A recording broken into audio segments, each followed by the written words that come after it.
asking our people to do more or work harder or be more focused or remove context switching is all great. But if we can use technology as a lever to make our people more effective, then we can improve our businesses. You're competing with cats, whatever the Trump's saying, and chicks. This is an unpopular opinion that would probably get me hit in the face by a bunch of roofers here. Love it. But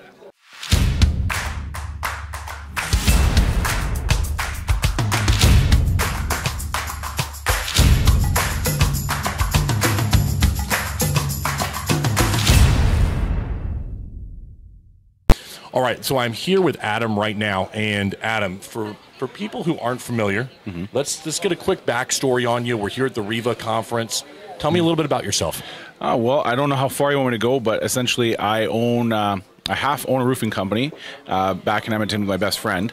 And based on some things we did back in 2015, 2016, I got a little bit of notoriety about doing some stuff that was unconventional at the time. And then that created this sudden thing. So being from Canada, when a bunch of roofers started asking me about this unconventional stuff we did, it felt really good. And so all of a sudden I realized I had a second business on my hands, and I started to work with roofers, and now here I am, you know, what is it, 7 years later, still doing it. You say unconventional stuff right there. Explain, elaborate for me. What kind of stuff are you doing for the roofers in Canada? Well, so in our business, when we started out, you know, and in Canada, it's a very much like, it's not like the States where there's a lot of opportunity for the little guy and you can really, you know, try and take on, you know, do the whole David Goliath story. In Canada, the entrenched players are the entrenched players, and the whole system is just a more socialist government, so it just like that. And so we had no way we couldn't find a way to really beat the bigger companies, and I'd lent my buddy some money to start a roofing company because I'd went on a nice vacation, and I was kind of feeling like I've got some money built up. I'm starting to get some adult life going on. And my buddy, he was just a shingler. So I said, why don't we start a roofing company? And we started one, but he couldn't really get any traction with business. And I thought maybe we should try and use this Facebook thing. Because back in 2016, you know, Facebook, like the stock, like the news in the stock market was like, how is Facebook going to monetize mobile? And all this stuff was being talked about back then. All they had was the ads on the right-hand side. And I was like, we got to find a way to use this Facebook because like everybody's on it. And in hindsight, this all makes sense. But you got to remember what it was like at the time when I was a roofer saying we should use Facebook. We had a Google person, like an agency that was doing our SEO. And I said, hey, do you guys do Facebook ads? And they're like, oh, you don't want to do that in roofing. That's dumb. You need like a buy now button, like dog toys and cookies and weight loss. And I was like, okay, well, I'm going to go find an agency that does. So I found another one. And I said, hey, do you do Facebook ads? And they said, yeah. And I said, great, you're hired, you're fired. And then I was like, they did the Google stuff. And then I said, so about the Facebook ads. They said, oh, that's dumb. You don't want to do that. That's like for people like dog toys and weight loss and then cookies. And I was like, why wouldn't anybody do this? So I went out searching for a roofer Facebook ad guru, which right today, like you can't throw a shingle off a roof without hitting 10 of them in the head, right? Yeah, sure. Back then, you couldn't find one. And so I went looking for a roofer one, then a construction one, then a home services one. Couldn't find a guru. Finally, I found a guru who did Facebook ads. This guy named looking for a guru. Yeah, isn't that crazy thing now? Like now you can find him anywhere. Yeah, Facebook. you can't get rid of him. And so I found this guy Rick Mulready who ran the Art of Paid Traffic podcast, and I remember I went on his chat at 11:45 at night, then midnight before his cart closed for his Facebook ad course, and it was all about weight loss, dog toys, selling chiropractic, tooth whitening, you know, like all the online stuff. Basically, their whole strategy back then was whatever's being done on Groupon, go direct to those businesses and say, stop paying Groupon half your money and start a Facebook ad agency and help them with his Facebook ads. Made sense. So I was like, 11:45, I'm like, you guys don't know how to market for a real business. I was just like being a total troll 11:45 at night because I wanted to buy the course. And at the time, $3,000 felt like a lot of money to learn how to do Facebook ads that wasn't even anything to do with roofing. And he was like, you're right. I have no idea if that would even work. I don't know anybody who would do it. I don't know anybody who's done it. But I can teach you Facebook ads and you can try it because everything in marketing is about testing. And I said, fine. So I bought it. I know when you join these courses, you get these like private Facebook groups. Sure. Right? Well, I went and joined the private Facebook group. And back then it was, we ran $1,000 worth of ads and we sold $7,000 worth of dog toys and like, or, you know, like stuff like that. And we had spent a lot of money finding all the wrong ways to do it. And like Martin was talking about in there, taking your objections and turning them into ads. You know, our first one that really landed was we ran a ad about drip edge, because I always seen roofers doing this with their hands to try and explain drip edge to customers. So we made an infographic about how Drip Edge could add 5 years life to your roof.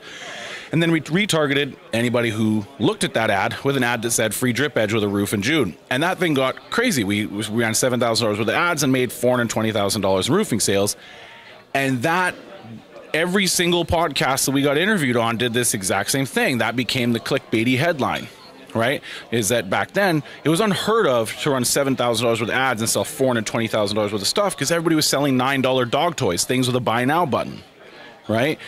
And so when I posted about that in the private group, right, every podcaster that wanted to make their name in Facebook ads was hitting me up being like, oh, I'd love to interview you about your story.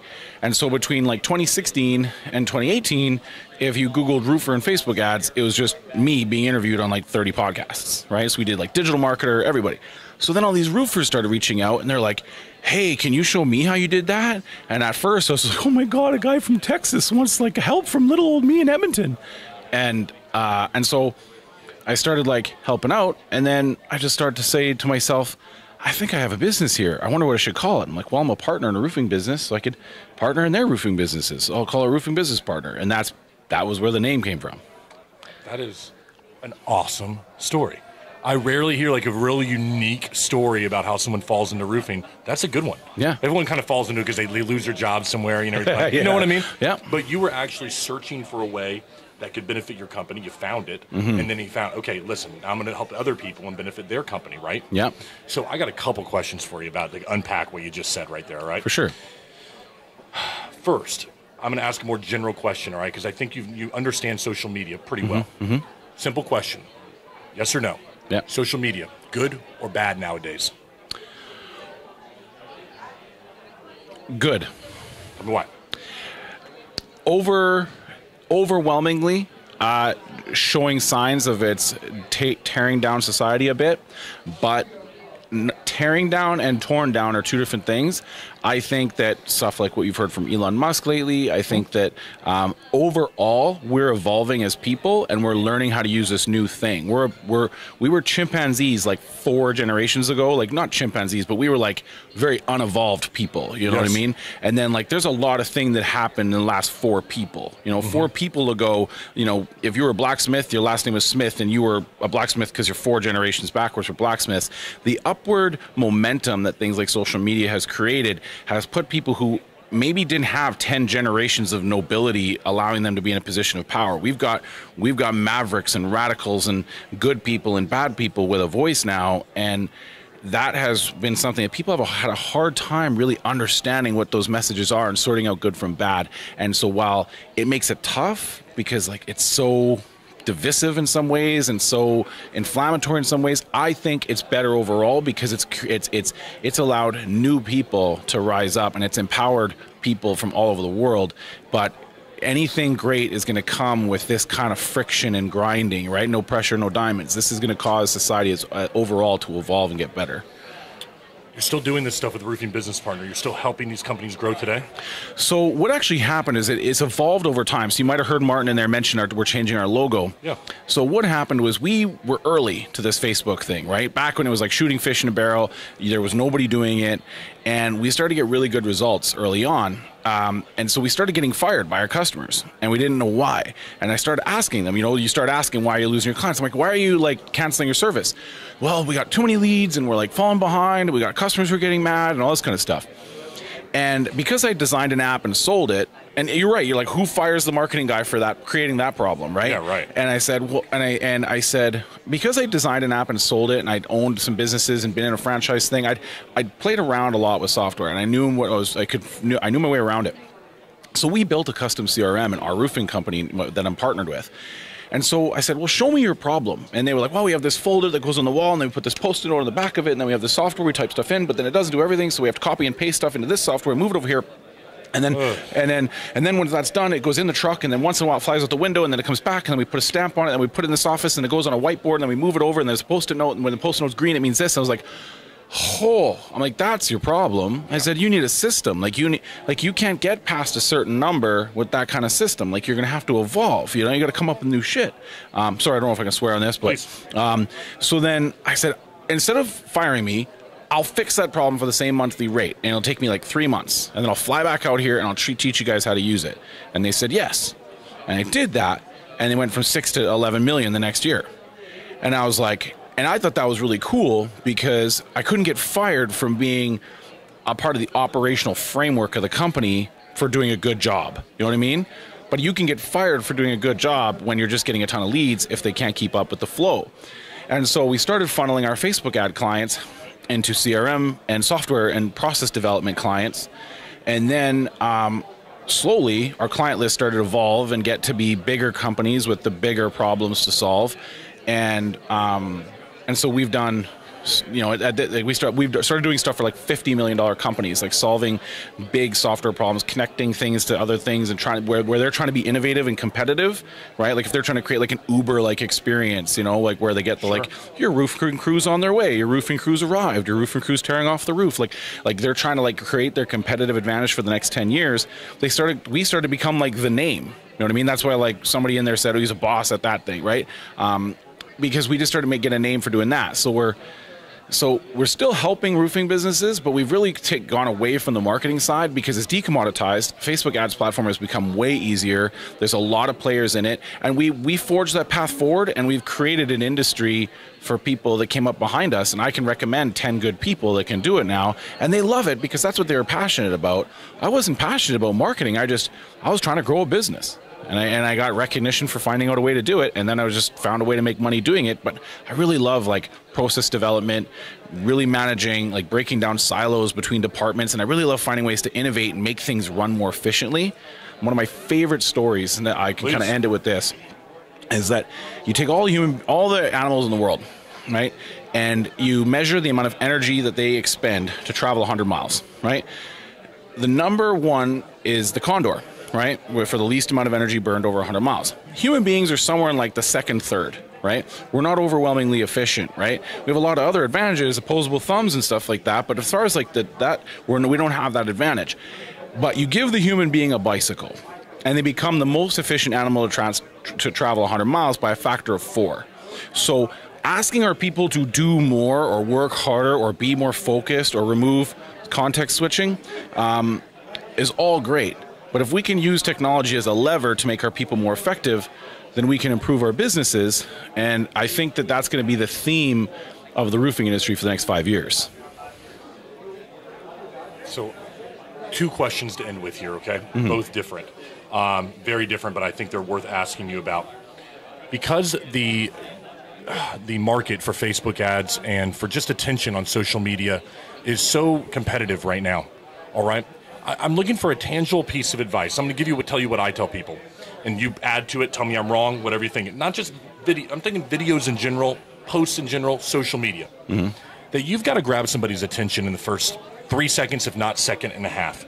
And I felt always that the best way to do that is to establish what you're there for. What is the problem that you're there to solve? What can you do for me immediately? What is the value that you're bringing to my life right now?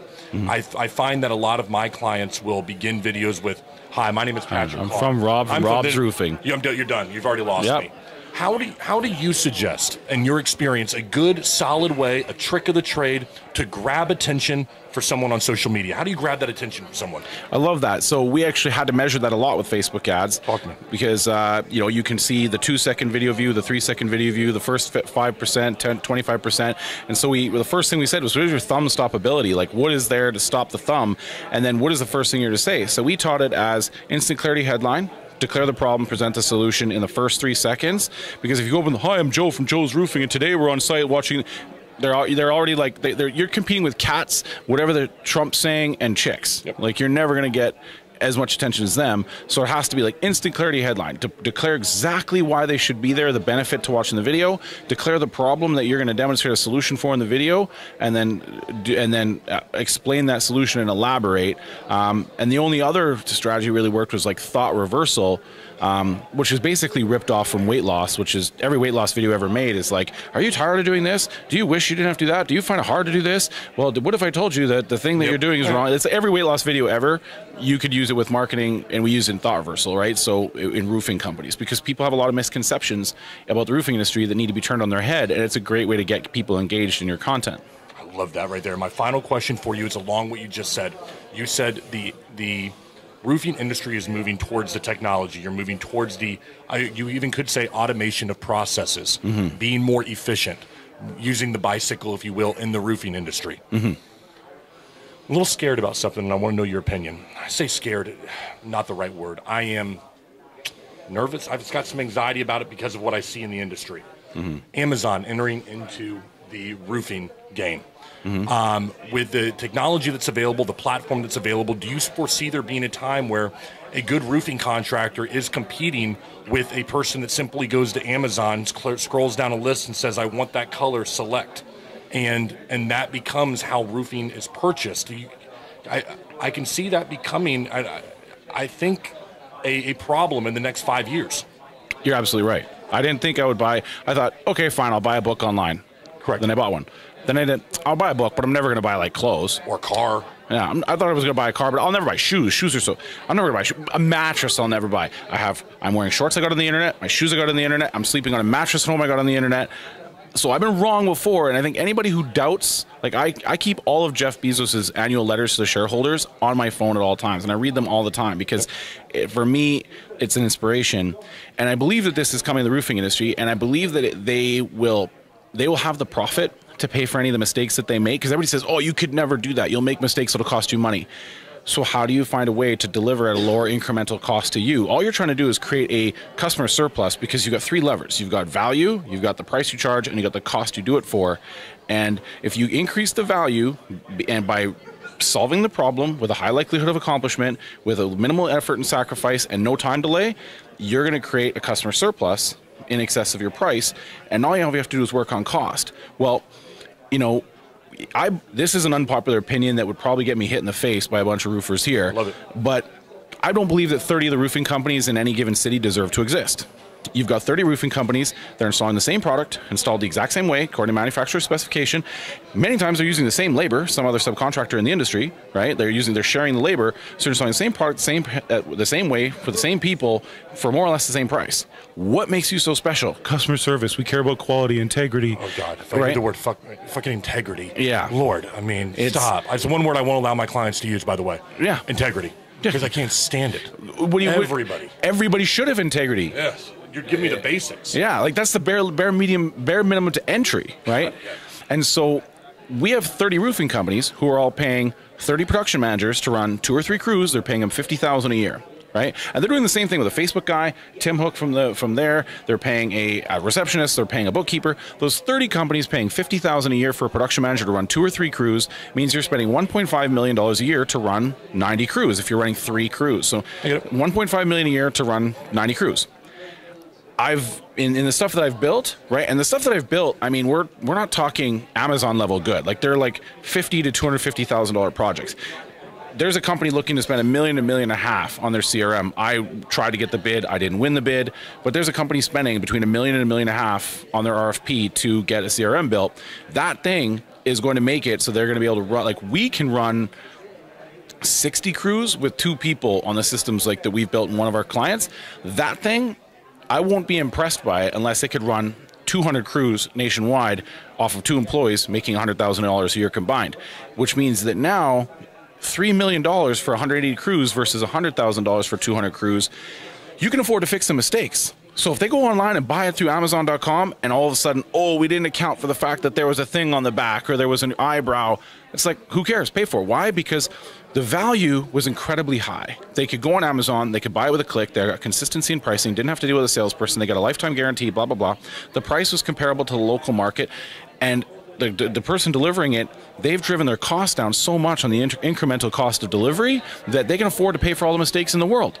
And they will find the people to do it, and you'll see roofers putting an Uber roof or Amazon roof or whatever sticker on their door, and as soon as you get self-driving cars, 5G internet everywhere, and FAA-less drones that can be piloted remotely, you're going to have remote job site monitoring. You're going to have the ability for guys to log into their Uber app, and they're going to go and join a roofing crew and get a roof done.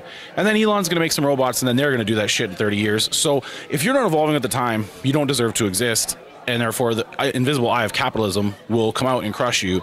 Or not invisible eye, the invisible hand of capitalism will come and just move you off the board, right? And you have to be willing to innovate or die. So either make as much profit as you can until the invisible boot comes out of the sky and leave, or position yourself as a strong regional player, get into commercial, get into maintenance, get into something niche, right? Or get positioned to be acquired by one of the big regional national players that is coming out there with all this capital to try and homogenize the industry and consolidate it into something that's going to give customers a better experience and give roofers a better career, create a better working relationship between distributors and manufacturers. And then, I mean, then we have the big warranty debate after that. Adam, I tell you what, man, more people need to have your knowledge, okay? How do they get in touch with you? I'll put it across the podcast. How do they get in touch with you, brother? Easy way to find me is just to go to roofingbusinesspartner.com, find us on Facebook, Instagram. We're very active on social media. If you can't find me, I'm not doing my job. I'll tell you what, folks, there's so many gems. I hope everybody goes back and watches this again, because I surely am.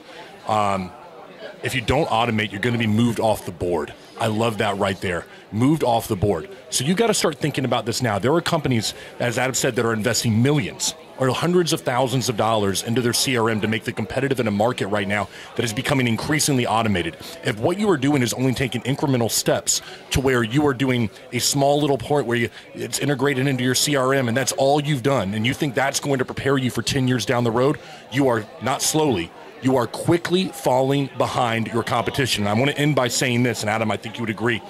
The way that technology increases, it's exponentially becoming quicker, which means your small increments of change are putting you further and further behind people that are willing to make that change. Get in touch with Adam and his crew. I am sure that you would give them an assessment of what is going on within your company so that you can start to speed up your process, catch up and surpass your competition in this competitive market before your ass gets pushed off the board. Thanks a lot, Adam. Hey, man, pleasure to be here. Man, that's awesome. Thanks a lot, buddy. Hey, man, thank you very much. I appreciate it.